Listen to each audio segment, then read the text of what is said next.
क्या पप्पू यादव के खिलाफ साजिश की जा रही है? क्या पप्पू यादव को जान से मारने की कोशिश हो रही है? क्या पप्पू यादव की जान को खतरा है? आखिरकार वो कौन है जो पप्पू यादव की जान का दुश्मन बन बैठा है?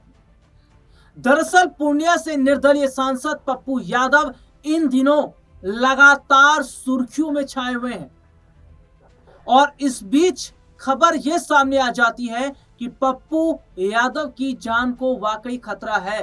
वो कौन लोग हैं जो पप्पू यादव के खिलाफ साजिश कर रहे हैं? दरअसल पप्पू यादव की कोर्ट में पेशी होनी थी और उससे पहले पटना की जो सिविल कोर्ट है उसे बम से उड़ाने की धमकी दी जाती है। एक अज्ञात मेल आता है जिसके बाद हड़कंप मच जाता है। और देखिए सुनिएगा, ये बड़ी खबर मैं अपने दर्शकों को जो कि बता रहा हूं और उनके बेटे सार्थक जिनका बड़ा बयान सामने आया, ये भी मैं अपने दर्शकों को बताऊंगा। पटना सिविल कोर्ट को फिर बम से उड़ाने की धमकी मिली और पप्पू यादव की देखिए पेशी होनी थी। पटना सिविल कोर्ट को एक बार फिर बम से उड़ाने की धमकी मिलने के बाद हड़कंप मच गया। सूचना मिलते ही एहतियातन कोर्ट परिसर को पूरी तरह खाली करा लिया गया। कोर्ट में तैनात सुरक्षा कर्मियों ने सिविल कोर्ट के तीनों गेट बंद कर दिए और किसी भी व्यक्ति के प्रवेश पर रोक लगा दी। अज्ञात व्यक्ति ने मेल के जरिए धमकी दी। पूरे भवन को बम से उड़ाने की धमकी दी गई। इस घटना की जानकारी मिलने के बाद पीर बहोर थाने की पुलिस, बम निरोधक दस्ता और डॉग स्क्वाड की टीम मौके पर पहुंच गई। पूरे कोर्ट परिसर के चप्पे चप्पे की सघन तलाशी की जा रही है। फिलहाल किसी संदिग्ध वस्तु की पुष्टि नहीं है और पटना सिविल कोर्ट को 4 दिन में तीसरी बार बम से उड़ाने की धमकी मिली है। समझ रहे हैं आप? ये 4 दिन में तीसरी बार है। और जब पप्पू यादव की पेशी होनी थी इससे पहले भी यही हुआ था और जब फिर पेशी होनी थी फिर ये हुआ है। तो क्या कोई चाहता है कि पप्पू यादव की पेशी ना हो, वो जेल में ही रहे, वो जेल से बाहर ना आए? और मैं सार्थक का जिक्र कर रहा था, पप्पू यादव के बेटे हैं, जिसमें सार्थक ने यह बात बहुत पहले कही थी कि उनके पिता को मारने की साजिश रची जा रही। पप्पू यादव की मां का भी यह बयान सामने आया। अब देखिए सबसे बड़ी बात यह है कि जो पप्पू यादव की जो पत्नी है रंजन, वो इस मामले से भले ही दूरी बना रही है, लेकिन उनका एक बयान जो आता है वो चर्चा का विषय इसलिए बन जाता है क्योंकि उन्होंने क्या कहा था कि न्याय मिलना चाहिए। पप्पू यादव और रंजन जो कि बहुत टाइम पहले अलग हो चुके हैं, लेकिन फिर भी जो है रंजीत जो है वो पप्पू यादव को लेकर चिंतित नजर आती हैं। और जिस तरीके से बिहार के अंदर जो तानाशाही या जिस तरीके से चीजें देखने को मिली हैं और जो पप्पू यादव ने उठाया है, इस पर पप्पू यादव को घेरा जा रहा है। लेकिन कांग्रेस जो है वो पप्पू यादव के साथ है। राहुल प्रियंका का स्टेटमेंट आता है, पार्टी के और लोगों का स्टेटमेंट आता है। विपक्ष के लोग कहते हैं कि पप्पू यादव को मारने की साजिश हो रही है, पप्पू यादव के खिलाफ साजिश हो रही है। लेकिन रंजन और पप्पू की अगर मैं यहाँ पर बात करता हूँ तो उनका जो है वो काफी टाइम पहले अलग दोनों हो चुके हैं, तलाक उनका जो है वो हो चुका है। लेकिन फिर भी रंजीत जो है वो पप्पू यादव और जो बच्चे हैं उनसे दूर नहीं हुई हैं, उनसे अभी भी उनकी नजदीकियां हैं, बच्चों से नजदीकियां हैं। क्योंकि पप्पू यादव अक्सर कई बार रंजन को याद करके पुराने वाक्यों को सुनाते भी हैं, जिसमें वो ये कहते हैं कि रंजन ही एक लड़की थी हजारों लड़कियों में से जिसे उन्होंने चुना था। उन्होंने ये भी बताया था कि कॉलेज के टाइम पे लड़कियां पप्पू यादव के लिए जो है किस तरीके से उनका क्रेज था पप्पू यादव के लिए लड़कियों के अंदर, लेकिन पप्पू यादव ने रंजीत को चुना।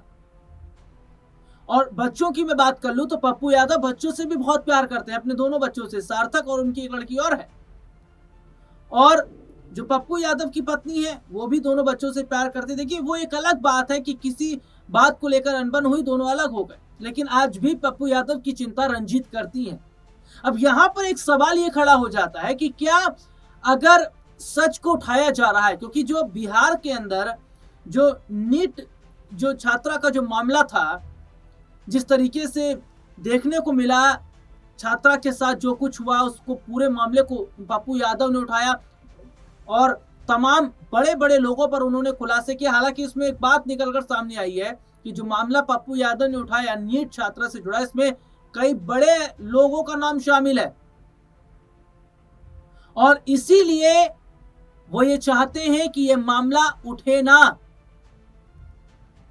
और इसीलिए क्या पप्पू यादव के खिलाफ साजिश की जा रही है।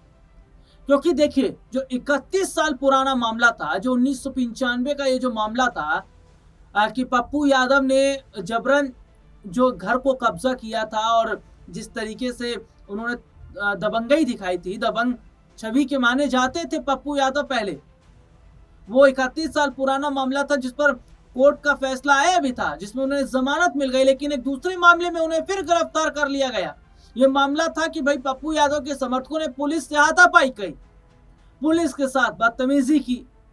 उसके बाद ही यहां पर देखा जाता है कि पप्पू यादव की रिमांड मांग लेती है पुलिस और पेशी होनी थी उससे पहले ही धमकी आ जाती है। तो क्या एक साजिश पप्पू यादव के खिलाफ हो रही है? क्योंकि अगर उनके बेटे सार्थक जो है वो अगर बार बार ये कह रहे हैं कि उनके पिता की जान को खतरा है, अगर पप्पू यादव की मां का जो स्टेटमेंट सामने आया था कि भैया एक सांसद की क्या कोई इज्जत नहीं है, क्या एक सांसद का कोई स्थान नहीं होता, क्या एक सांसद को जीने का हक नहीं है, कोई चोर उचक्के थोड़े है पप्पू यादव, एक बड़ा नाम है, बड़ा चेहरा है, सांसद है वो। तो यहां पर सीधे तौर पर देखा जा रहा है इस मामले में नीतीश सरकार चुप है, क्योंकि बार बार सवाल तो सरकार से हो रहे हैं कि भैया सरकार क्यों नहीं इस मामले में कुछ बोल रही है कि अगर पप्पू यादव की जान को खतरा है तो सिक्योरिटी मुहैया करवाई जाए, सुरक्षा के इंतजाम को पुख्ता किया जाए, लेकिन सरकार भी हाथ पर हाथ धरकर बैठी है। तो क्या पप्पू यादव को अभी और जेल में रहना पड़ेगा? क्या पप्पू यादव और अभी काल कोठरी में अपनी दिन को गुजारेंगे? पप्पू यादव की जो कंडीशन है वो भी ठीक नहीं है, बीमार वो चल रहे हैं और बकायदा देखिए जब पुलिस उन्हें अरेस्ट करने पहुंची थी तो उस दौरान उन्होंने बताया उनकी तबीयत ठीक नहीं है, और जब अरेस्ट करके ले जा रही थी तो तबीयत उनकी बिगड़ गई, जिसके बाद उन्हें फौरन हॉस्पिटल में एडमिट करवाया गया, उसके बाद ही उन्हें फिर बेऊर जेल भेज दिया गया। अब यहां पर यह कहा जा रहा है परिवार की तरफ से कि भैया कंडीशन उनकी ठीक नहीं है, स्वास्थ्य नहीं है, उनको कई बीमारियां भी हैं, लेकिन उसके बावजूद जो है उनके साथ ठीक बर्ताव नहीं हो रहा है। तो क्या पप्पू यादव को कोर्ट से राहत मिल पाएगी? अगर नहीं मिल पाएगी तो क्या और पप्पू यादव को जेल में रहना पड़ेगा? और क्या वाकई ये बात सही है कि पप्पू यादव की जान को खतरा है? क्योंकि बार बार ये बात कही जा रही है, और वो कौन लोग हैं जिनसे पप्पू यादव को खतरा, और वो क्यों आखिरकार पप्पू यादव को टारगेट कर रहे हैं? क्या इसीलिए क्योंकि उन्होंने नीट बिहार में जो छात्रा का मामला उठाया जो उसके साथ गलत हुआ? अब इस मामले में कई बड़े जो खुलासे हैं वो जो कि हमने किए हैं, अब देखना होगा कि क्या पप्पू यादव को कोर्ट से आने वाले समय में राहत मिल पाएगी। फिलहाल इतना ही, इजाजत दीजिए, नमस्कार।